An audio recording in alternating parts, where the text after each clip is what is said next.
Welcome to Bind EduTech, and this is a continued class of the chapter The Address.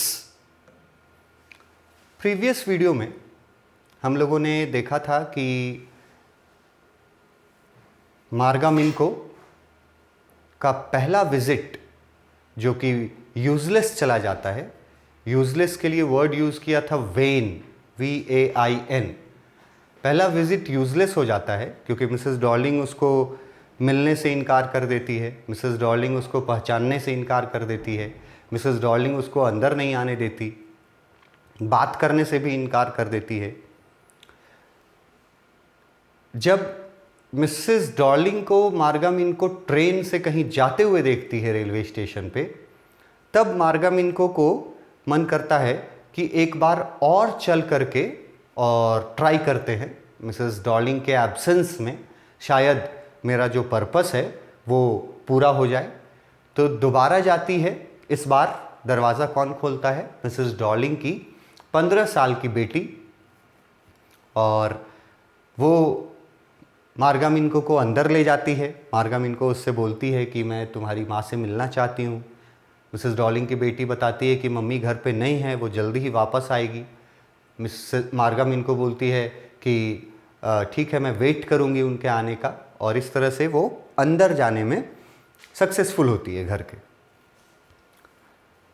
Mrs Darling की बेटी के पीछे पीछे जब वो पैसेज से जा रही थी तो वहाँ पर उसको जो पहली चीज़ नज़र आती है वो था old fashioned iron Hanukkah. Old fashioned iron Hanukkah दिखता है उसको, candle stand, multiple candle stand, और वो एक मिरर के बगल में टंगा हुआ था। और उसको देख करके मार्गामिनको याद करती है कि जब ये उनके घर में हुआ करता था तो वो लोग इसका इस्तेमाल लगभग ना के बराबर करते थे, क्योंकि इसको इस्तेमाल करना बहुत झंझट वाला काम था। कम्बरसम वर्ड यूज़ किया गया वहाँ बुक में, ट्रबलसम जिसका मीनिंग मैंने बताया था। वो लोग सिंगल कैंडल स्टिक का इस्तेमाल करते थे, वही ज़्यादा आसान था। उसके बाद मिसेस डॉर्लिंग की बेटी मार्गामिनको को ले करके जाती है लिविंग रूम में, ड्राइंग रूम, गेस्ट रूम, कुछ भी आप समझ सकते हैं। यहाँ लिखा हुआ है लिविंग रूम में ले करके जाती है। लिविंग रूम का दरवाज़ा खोलती है मिसेस डॉर्लिंग की बेटी, उसके पीछे पीछे मार्गामिनको भी एंटर करती है। और मैंने पिछले वीडियो में ही कहा था कि लिविंग रूम के अंदर का जो साइट है और जो एक्सपीरियंसेस हैं, जो फीलिंग्स आएंगे अब, वो बहुत इंपॉर्टेंट है इस चैप्टर में, from every point of view. यहाँ देखो लिखता है, she held open the door of the living room and I went inside past her. उसके पीछे पीछे मार्गामिनको भी जाती है लिविंग रूम के अंदर। I stopped horrified. आपसे क्वेश्चन पूछेगा कि लिविंग रूम में एंटर करने के साथ ही लेखिका को कैसा फील होता है? तो वर्ड है हॉरिफाइड, जिसका मतलब है घबरा जाना। I stopped horrified. लेखिका लिविंग रूम में एंटर करते ही घबरा करके रुक जाती है। क्यों हॉरिफाइड होती है, क्यों घबराती है, उसका रीजन इधर है। लिखती है, I was in a room I knew and did not know. लिखती है कि मैं एक ऐसे रूम में पहुंच गई थी, उस लिविंग रूम को बोलती है कि मैं एक ऐसे रूम में पहुंच गई थी जिसको मैं जानती भी थी और नहीं भी जानती थी। I was in a room I knew and did not know, जिसको मैं जानती भी थी उस रूम को और नहीं भी जानती थी।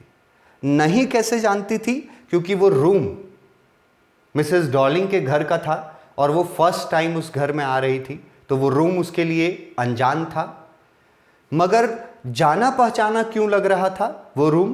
क्योंकि वो रूम भरा हुआ था मार्गामिनको के घर के कीमती चीज़ों से, उन चीज़ों से जो चीज़ें मिसेस डॉर्लिंग ले करके आई थी मार्गामिनको के घर से।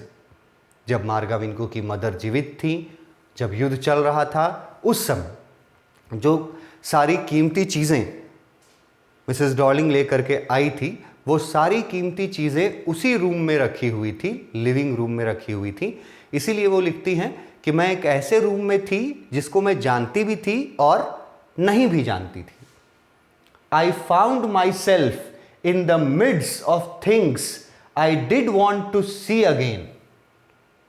सडनली लिविंग रूम में एंटर करते ही मार्गा मिनको अपने आप को उन चीजों के बीच में पाती है।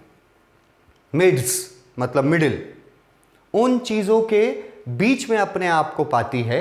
I did want to see again, जिन चीजों को वो फिर से देखना चाहती थी और उसी के लिए वो इतना हिम्मत जुटा के इतने सालों बाद उस एड्रेस पे आई थी। मार्गा मिनको लिविंग रूम में अपने आप को उन चीजों के बीच पाती है जिन चीजों को देखने के लिए वो आई थी, जिन चीजों को वो देखना चाहती थी। बट मगर which oppressed me in strange atmosphere, लेकिन अब एट प्रेजेंट जब वो उन चीजों के बीच है, in the middle of those things which she want to see, जो वो चाहती थी देखना, जब वो उन चीजों के बीच में पहुंची तो वो चीजें जो हैं वो इसको ऑप्रेस्ड करती हैं। ऑप्रेस्ड वर्ड का यूज का मीनिंग मैंने लिखा है असहनीय बोझ। इसको ऐसा फील होने लगता है जैसे वो सारी चीजें जो हैं वो एक तरह से इसके ऊपर बोझ बन गई हैं। She felt oppressed in the living room, she felt horrified in the living room. सबसे पहला इमोशन था हॉरिफाइड होने का, कि उसको हॉरिफाइड फील होता है लिविंग रूम में। और उसके बाद क्यों हॉरिफाइड होता है?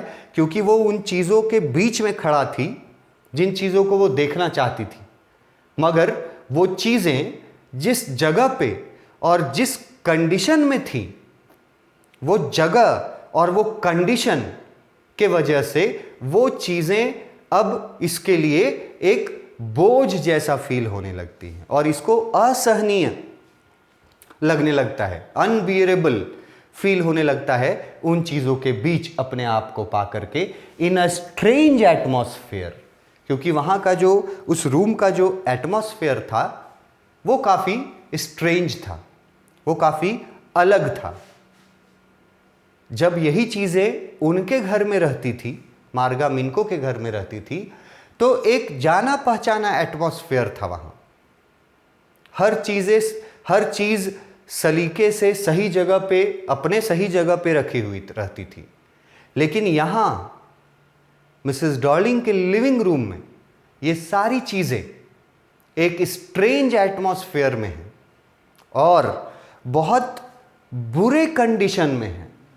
अभी आगे देखिएगा कितना खराब कंडीशन है उन चीज़ों का। अपनी चीज़ों को स्ट्रेंज एटमॉस्फेयर में और खराब कंडीशन में देख करके मार्गा मिनको हॉरिफाइड हो जाती हैं और उनको ऑप्रेस्ड फील होने लगता है। ये पूछेगा कि मार्गा मिनको क्यों हॉरिफाइड होती हैं उस लिविंग रूम में, तो जब वो अपनी चीज़ों को स्ट्रेंज एटमॉस्फेयर में देखती है और बहुत ही बैड कंडीशन में देखती है उन चीज़ों को, तो फिर यही रीज़न था कि वो हॉरिफाइड हो जाती है, यही रीज़न था कि वो ऑप्रेस्ड फील करने लगती है उस जगह पे। आगे लिखा है कि वो चीज़ें किस कंडीशन में थी। और because of the tasteless way everything was arranged, tasteless way everything was arranged मतलब वहाँ जो चीज़ें रखी हुई थी वो इधर उधर बिखरा हुआ था सारा सामान वहाँ। टेस्टलेस वे का मतलब है इधर उधर बिखरा हुआ था, अरेंज्ड नहीं था, सलीके से सजा हुआ नहीं था, इधर उधर बिखरा हुआ था, टेस्टलेस वे। शायद अपनी चीज़ों को इस कंडीशन में देख करके वो घबरा गई। Because of the ugly furniture और द मगी स्मेल, वहाँ जो फर्नीचर पड़ा हुआ था वो रखे रखे और अनकेयर्ड होने के वजह से वो काफ़ी अगली दिख रहा था, मतलब काफ़ी ख़राब कंडीशन में वो फर्नीचर हो चुका था। वो फर्नीचर जो कभी इनके घर में हुआ करता था और well arranged and well maintained था, आज जब उसी चीज़ को वो देख रही है मिसेस डॉर्लिंग के लिविंग रूम में और इधर उधर बिखरा हुआ देख रही है, फर्नीचर का हालत इतना ख़राब था, अगली फर्नीचर, और उस रूम में एक मगी स्मेल आ रहा था, bad smell that hung there, उस पूरे रूम में था। आई डोंट नो, लिखती है कि मुझे ये तो नहीं पता कि एग्जैक्टली मुझे किस चीज़ से घबराहट हो रही थी, किस चीज़ के वजह से मैं हॉरिफाइड थी, किस चीज़ को के वजह से मैं ऑप्रेस्ड थी, ये एग्जैक्टली पता नहीं है, पर बहुत सारे रीजंस देती है। रीजंस देती है कि शायद वो उन चीज़ों को टेस्टलेस वे में देख करके हॉरिफाइड हो गई थी, शायद अगली फर्नीचर को और मगी स्मेल के वजह से हॉरिफाइड हो गई थी। लिखती है पता नहीं, I don't know, but I scarcely dared to look around me. लेकिन वो इतनी घबराई हुई थी कि वो हिम्मत करके भी अपने चारों तरफ नहीं देख पा रही थी, मतलब उन चीज़ों के तरफ नहीं देख पा रही थी जिन चीज़ों से वो पूरा लिविंग रूम भरा हुआ था। उसको इतना हिम्मत नहीं हो रहा था, शी वॉज सो हॉरिफाइड, वो इतनी घबराई हुई थी कि वो उन चीज़ों को नज़र उठा करके देख नहीं पा रही थी, वो चीज़ें जो उसके चारों तरफ थी। यहाँ पर देखो एक स्मेल का जिक्र आया है, मगी स्मेल, बैड स्मेल। और इस स्टोरी के थ्रू जो लोग गए हैं उनको मैं याद दिला दूं कि एक ऐसा ही मस्ती स्मेल आया था, जिसको भी मैंने बैड स्मेल बोला था, मस्ती स्मेल आया था किस वक्त, जब मिसेस डॉर्लिंग दरवाज़ा थोड़ा सा खोल रखी थी और मार्गामिन को दरवाजे के बाहर खड़ी थी। उसी समय घर के अंदर का किसी रूम का दरवाज़ा खुलने और बंद होने का आवाज़ आया था और उस रूम के दरवाजे के खुलने और बंद होने से वहाँ पर मस्ती स्मेल फैल गया था। तो ये वही स्मेल है, अगर आप रिलेट कर पाए तो अब हम लोगों को ये पता चला कि घर के अंदर किस रूम का दरवाज़ा खुला था और बंद हुआ था, लिविंग रूम का, इसी रूम से वो मस्ती स्मेल आया था जो अभी भी पूरे रूम में प्रेजेंट था। लेखिका हॉरिफाइड थी, लिखती है कि मैं सर्टेन नहीं हूँ कि मैं किस वजह से हॉरिफाइड थी, मगर बहुत सारे रीजंस वो हो सकते हैं। लिखती है शायद मैं अपनी चीज़ों के ख़राब कंडीशन को इधर उधर बिखरा हुआ देख करके मैं हॉरिफाइड हो गई, शायद वहाँ के अगली फर्नीचर को देख करके हॉरिफाइड हो गई, शायद वहाँ के बैड स्मेल के वजह से हॉरिफाइड हो गई। आई डोंट नो, वो लिखती है मुझे पता नहीं कि क्यों हॉरिफाइड हुई, पर इतना हॉरिफाइड हो गई थी कि वो अपनी नज़रें उठा करके चारों तरफ देख भी नहीं पा रही थी। But I scarcely dared to look around me. बहुत हॉरिफाइड थी, इतनी हॉरिफाइड कि वो नज़रें उठा करके अपनी चीज़ों के तरफ देख नहीं पा रही थी, उन चीज़ों के तरफ जिन चीज़ों को देखने के लिए वो इतने सालों तक वेट करके और इतना हिम्मत इकट्ठा करके वो आई थी। अब वो उन चीज़ों को देख भी नहीं पा रही थी। The girl moved a chair, Mrs Darling की बेटी उसको बैठने के लिए चेयर ऑफर करती है। आई सैट डाउन, वो बैठती है, and stared at the woollen table cloth. अब दूसरा चीज़ जो ये नोटिस की है आयरन हनुक्का के बाद, वो है वुलन टेबल क्लॉथ। स्टेयर्ड मतलब है वो गौर से देखती है, घूर के देखती है उस वुलन टेबल क्लॉथ को, जो टेबल पे बिछा होता है, ऊन का बना हुआ टेबल क्लॉथ। ये टेबल क्लॉथ भी उन्हीं के घर का था और इस टेबल क्लॉथ को देखती है तो इस टेबल क्लॉथ से जुड़ी हुई भी कुछ मेमोरीज उसको याद आएंगी। अब क्या मेमोरीज थी जुड़ी हुई? आई रब्ड इट, उसने उस वुलन टेबल के क्लॉथ को रब किया। My fingers grew warm from rubbing, और लिखती हैं कि उसको रब करने से उसकी उंगलियां जो हैं वो गर्म हो गई। My fingers grew warm due to rubbing. इसका दो मतलब निकलता है यहाँ पे। एक तो कॉमन मीनिंग है कि आप किसी भी वुलन चीज़ को अगर अपने हाथों में रब करेंगे, ऊनी चीज़ अगर कोई हो, और उसको आप, उस कपड़े को अगर आप अपने हाथों में रगड़ते हैं तो एक वार्मथ आता है, एक गर्मी पैदा होती है। आपके हाथ जो हैं, आपकी उंगलियां जो हैं वो वार्म हो जाती हैं। एक तो सिंपल मतलब ये है।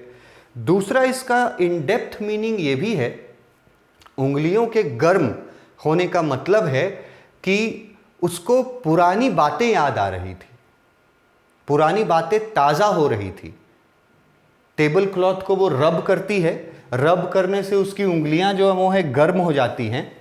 I followed the lines of the pattern, उसमें टेबल क्लॉथ में जो डिज़ाइन बना हुआ था वो डिज़ाइन को बड़े गौर से फॉलो करने लगती है, देखने लगती है। Somewhere on the edge, edge का मतलब होता है किनारे। Somewhere on the edge there should be a burn mark that had never been repaired.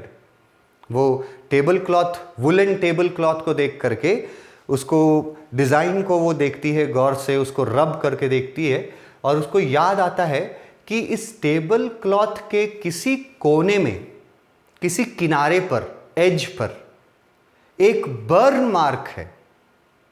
कभी किसी घटना के वजह से हल्का फुल्का कहीं टेबल क्लॉथ का किनारा कहीं जल गया था, तो बर्न मार्क उसको याद आता है कि बर्न मार्क इस टेबल क्लॉथ पे था, that has never been repaired, जिसको कि रिपेयर नहीं किया गया था। ये उस बर्न मार्क को खोजने लगती है उस टेबल क्लॉथ पर, वुलन टेबल क्लॉथ पर। तभी मिसेस डॉलिंग की बेटी बोलती है, my mother will be back soon said the girl. बोलती है कि मेरी माँ जल्दी ही वापस आ जाएगी। I have already made tea for her, मैंने उनके लिए चाय बनाया है। Will you have a cup, क्या तुम भी चाय पीना पसंद करोगी? ये ऑफ़र करती है मिसेस डॉलिंग की बेटी। बोलती है कि मैंने अपनी माँ के लिए चाय बनाया है, क्या तुम भी चाय पीना पसंद करोगी? और जवाब मिलता है थैंक यू। वो जवाब देती है thank you in acceptance. Margam इनको एक्सेप्ट करती है अ कप ऑफ टी, और वो थैंक यू बोलती है उसको for inviting him, for giving him a cup of T. तो वो थैंक यू बोलती है वहाँ पर। यहाँ देखो इसी का पूरा डिटेल्ड आपको डेफिनेशन मिलेगा। The protagonist followed the girl along the passage.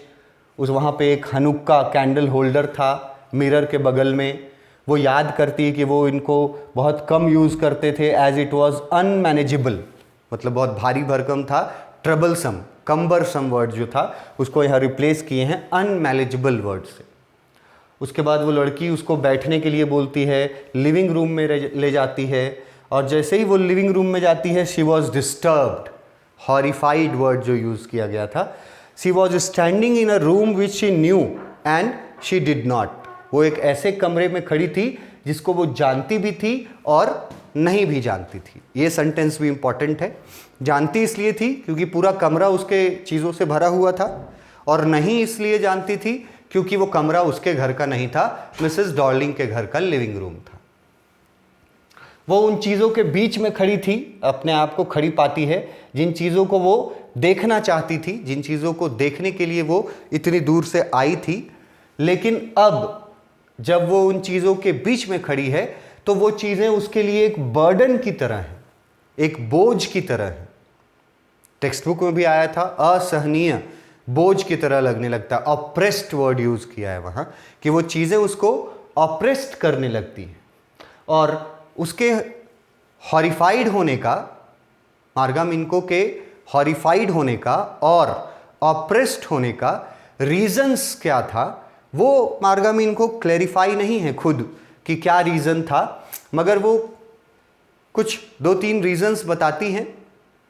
जैसे वो बोलती है, may be because of the way things were arranged, बहुत ख़राब तरीके से वहाँ चीज़ें अरेंज की हुई थी। इसीलिए वो घबरा गई उन चीज़ों को देख करके। और the humid smell in the room, या उस रूम में जो बहुत बैड स्मेल फैला हुआ था, उस बैड स्मेल के वजह से घबरा गई, या फिर फर्नीचर को देख करके घबरा गई जो बहुत खराब कंडीशन में था, अगली फर्नीचर, वो घबरा गई थी। और इतना घबरा गई थी कि वो अपनी नज़रें उठा करके देख नहीं पा रही थी उस रूम में चारों तरफ। फिर वो लड़की उसको चेयर ऑफर करती है, वो चेयर पे बैठती है मार्गामिन को, और चेयर पे बैठने के बाद फिर वो वुलन टेबल क्लॉथ को देखने लगती है। वो वुलन टेबल क्लॉथ को रब करके देखती है, उसकी उंगलियां गर्म हो जाती हैं रब करने से।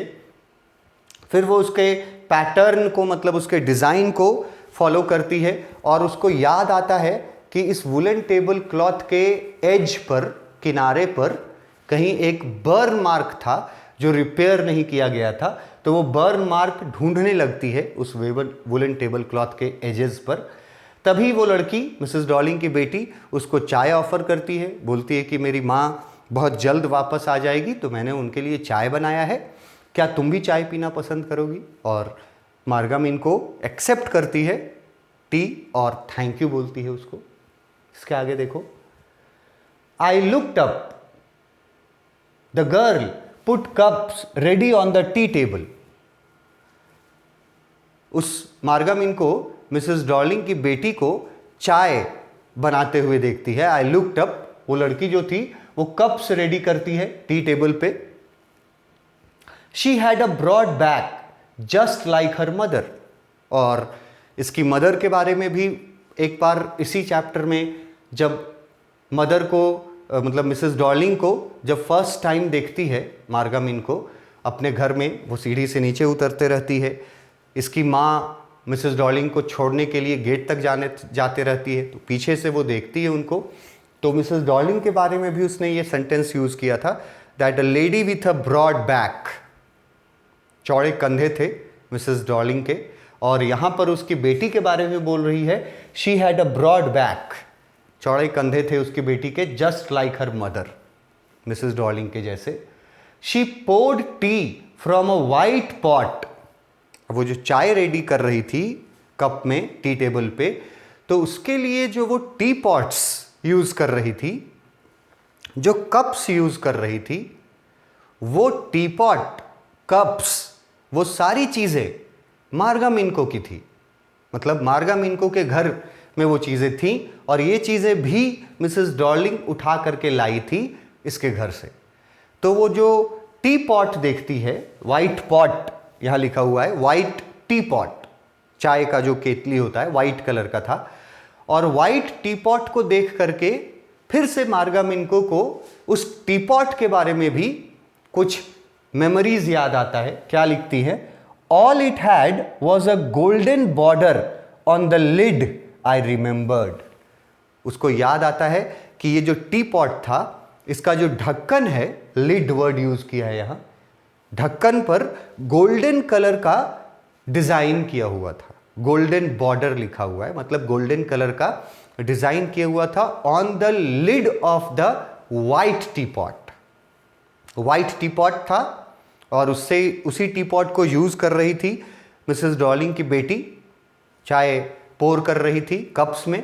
और टी पॉट को देख करके मार्गामिनको को फिर से याद आता है कि इस टी पॉट के ढक्कन के ऊपर गोल्डन कलर का डिजाइन बना हुआ था, वो उसको याद आता है।